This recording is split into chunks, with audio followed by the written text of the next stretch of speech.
What's going on, everybody? Welcome to Getting Buzzed, a brand new show from Fantasy Alarm TV. I'm your host, Howard Bender. Listen, we get it. We're living in some crazy, unprecedented times right now. Forget about the sports shutdown. How about the whole world shutting down? How about the fact that you're watching me right now in lockdown at your homes? Not a good time for any of us. And, we're trying to bring you a little bit of levity, maybe some sports talk, maybe some pop culture references, anything to keep you mildly entertained. Pilot episode here, so let me introduce you to the show. Obviously, the title, Getting Buzzed. Take it however you want.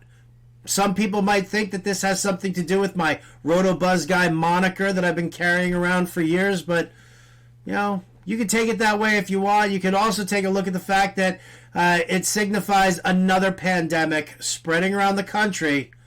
Talking about day drinking. Yeah.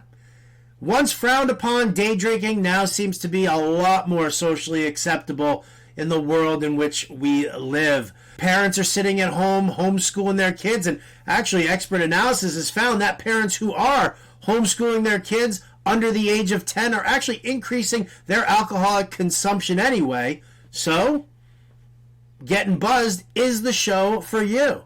So let's just start off with whatever you got in the fridge, or maybe the liquor cabinet. Maybe you've got a wine cellar at home. Open up a bottle of I Don't Care. Pour yourself a big old glass of Who Gives a Damn. And let's get started. Now, you guys know I'm not a drinker. So for my Getting Buzzed, well, I'll call upon my good friends Jack Herrera and his friend Northern Lights. And, that's what we're going to do. So you sit back. You do you. I'll do me. And let's get started here. And first start that I want to do is a shout out to everybody out there who is trying to produce some entertaining content on the internet.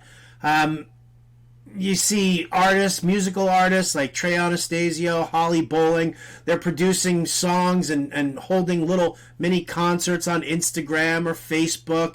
And a big shout out to them for doing it. You guys with your TikTok dances and your switches, do it. It's definitely going to help connect you to the rest of the world. Italian police serenading an entire neighborhood of people. We love that kind of stuff, which then brings me to something that we're going to feature here every single week. So stupid, it might be funny. And I'm going to start with these two. Yeah, this girl with the long mane of hair bends over, throws the hair over her front, looks like a horsetail, right? Her boyfriend, husband, significant other, whatever you want to call him, he's on the other side of her, and he's with his cap, and they're doing like a little ride-along sort of thing to music. And yeah, listen, okay, it's dumb. Might seem stupid to you, but believe me, I've read through some of the commentary. I get it. You don't like it? Don't watch it. I'm giving these guys a shout-out because this darling yet slightly inane couple is doing it to just try and entertain you. Their success or failure at that is irrelevant. They're just trying to be helpful, just trying to be a little altruistic. And isn't that something that we need in this world? I think we do. You know who else needs to be a little altruistic? Let's talk about Tom Brady. Let's talk about Tom Brady going to the Tampa Bay Buccaneers. Let's talk about the number 12. Do we really need to fight about this? Do we really need to pay somebody to take their number? Chris Godwin, he's been number 12 since his rookie season. His Instagram, his Twitter handle, it's all circling around the number 12. Come on, Tom. Don't come in there like some prima donna needing your number.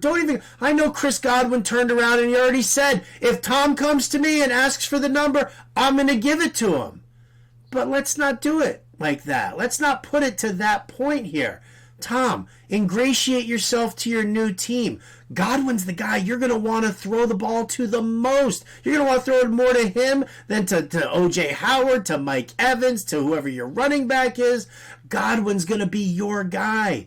So why not start things off with a little altruism of your own? Don't ask for the number. Don't pay for the number. Don't offer a Rolex for the number. Let Godwin do his thing. You do your thing. And who knows, maybe that kind of altruism will come through for your new team. Maybe that karma will help you guys win a Super Bowl. And at the very least, it'll help you increase jersey sales over there.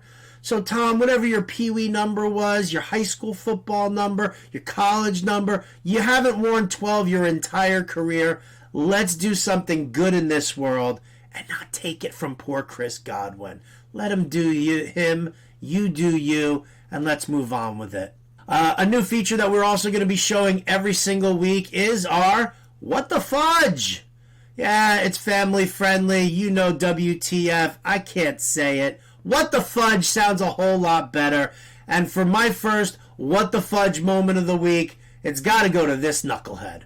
Unbelievable. Idiots who are out at spring break right now, getting drunk, getting interviewed by CBS. Are you kidding me? Listen, I was an idiot when I was in my early 20s. I totally get it. But have the brain, have the foresight. Stay indoors, stay away. Sacrifice a little bit of time now. Don't party today.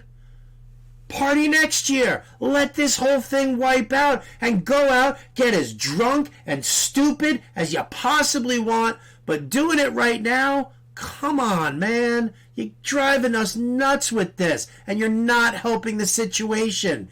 Darwinism at its finest. You idiot, you're the first to go. Why? Come on, I get the coronavirus, I get the coronavirus. Nah, brah, nah. So do something smart, not a little what the fudge moment. But it's going out to you. A little shout out to this dipstick. Something that everybody's working on right now, trying to pass the time. Obviously, with the NCAA shutting down and not having the tournament, people are jonesing for brackets. I'll shout out to my boy Ryan Hallam over at Fantasy Alarm. He's been doing all sorts of different types of brackets for years, and I give him nothing but credit for doing that. It's not easy to organize. You got to keep tallies of the votes. You got to keep people updated.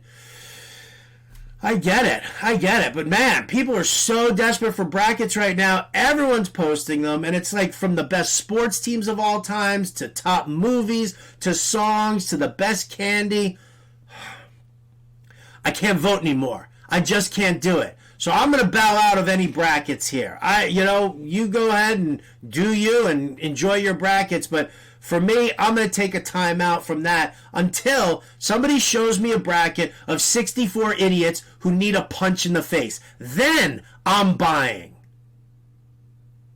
Yeah. Sometimes, guys, we have to take a little moment while I'm doing this for you. I need to take a little moment for me. It's like I say to the wife sometimes. Sometimes these are just for me. So I just decided that for the hell of it, I'm just going to share with you my top 5 moments at Fish shows. You guys know that I've been following Fish for years and years and years. Well, I'm just going to give you my top 5 moments here. Number 1, being at Big Cypress for New Year's Eve, 1999 going into 2000. 125,000 people hanging out in the Florida Everglades, the Big Cypress Seminole Indian Reservation. It was phenomenal. Not only did Fish dazzle us with the music, but then they pulled it out at the New Year's Eve. They come on stage about 10-15 minutes before midnight. They start jamming. They start playing. Boom. They don't leave the stage until sunrise the next morning. About 5.5, 6 hours worth of killer music. That's number 1. Number 2, the second return of Fish. After their second hiatus, March 6, 2009 was the return, the Hampton Coliseum, and your boy here called the Fluffhead opener. Right? Come on. I got to take a little moment for myself, a little pat on the back. Good job, Howard. Way to go. Number 3, how about this? Back in the old days of the Philadelphia Spectrum, 1997, I'm there with like 3 of my boys. We're hanging out downstairs at the bar below. We don't have tickets to the show. And oh, looky, for the price of 3 shots of Johnny Walker Black, we all got into the show. Sorry, Fish. Yeah, sometimes you got to sneak in when the time is right. And this security guy sat downstairs with us in the bar for a little while. 3 shots of Johnny Black later, he's escorting us all in to the show. Number 4, Lemon Wheel, Loring Air Force Base. Wow. Big camping expedition there for everybody. Lots of fun. It was the second big one in Maine. The Great Went in 97 was the first one. Lemon Wheel, the slave to the traffic light. You want to talk about having a moment being hooked into a song, that's what did it for me right there. I obviously loved the song before, but something happened inside me when they played that version in 1998 at the Lemon Wheel. So that's it. And number 5, Tahoe Tweezer, baby. Tahoe Tweezer, 2013. It was ridiculous. Fish fans know what I'm talking about. Whether you like the woo or you hate the woo was there, and it was phenomenal. It was moments like that are the reason that we travel around and we follow Fish. It's the reason we'll go to 5 shows in 6 days. It's the reason that they're one of the all-time greatest touring bands ever. And then it's also, Tahoe Tweezer is the reason that my dog got her name. Right? Look at her. Don't you just know that? Well, think about the intro to the Fantasy Alarm Show on Sirius XM if you're not familiar with Fish. That music you hear, just think about that barrel roll right there.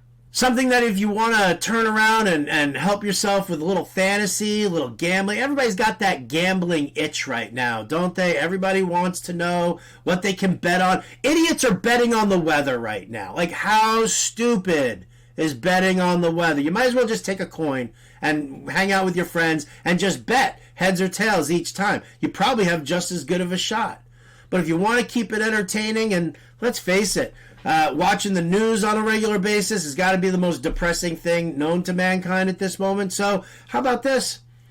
In the wake of the pandemic, why not start a fantasy Deadpool? I know, it doesn't sound good. It doesn't sound wholesome. But for crying out loud, man, listen, if you're going to bet on something, you might as well bet on when people are going to die. And it doesn't even have to be the coronavirus pandemic. It could be old age. It could be anything you want as long as they, well, pass. Jump in with a couple of friends of yours, put some money in, set up some rules. If one, if one person dies, everybody in the pool has to pay you out $25. If 2 in a row on your list kick over, well, there you go. You can actually then turn around and double your money on that. If it happens 3 times in a row, well, A, you're the Grim Frickin' Reaper, and I don't want to be anywhere near you, and please don't put me on your list. But if it happens 3 times in a row, take them out to a fancy dinner, bring them away for the weekend and a fun little trip, whatever. Obviously, after the quarantine. But set yourself up with a little Deadpool. Think about that draft. Think about going back and forth, right? Number 1 pick, it's got to be Tom Hanks, doesn't he? Unbelievable. I don't want him on my list. I don't need him on my list, but, well, he's got the corona. And you know Rita, his wife's going to end up being like the number 2 pick over there. Now, again, I don't want to put that kind of negative energy out there. I'm just trying to be a little humorous. So instead of Tom and Rita, well, let's root for this guy to die. Yeah, unbelievable. If you don't know who he is right there, Google it. Pause it. Ask somebody. Whatever you got to do. That's going to wrap it up for me here today. Again, just the pilot episode. Just getting you all warmed up. If you've got something you want to talk to me about, you want to joke around about, you want me to comment on, hit me up on Twitter at RotoBuzzGuy. And just to show you that, I'm in a Deadpool of my own, I just scored one, and I'm not happy about it. So as I ride off into the sunset here today, we're going to say goodbye to one of the greats, Kenny Rogers. So sad to see him passing this past week. Really upsetting. And for me, Kenny will always be remembered as this. Or possibly this. But never this. This crazy plastic SOB? Nah, brah. Kenny, the gambler, shout out to you, buddy. Much love. That's going to do it here for Getting Buzzed today. Tune in next week. This show's going to air every single Monday at 3 p.m. Eastern, so you don't want to miss out on that. Thanks so much. Stay safe. Wash your hands. Stay socially distant, and we'll catch you next time.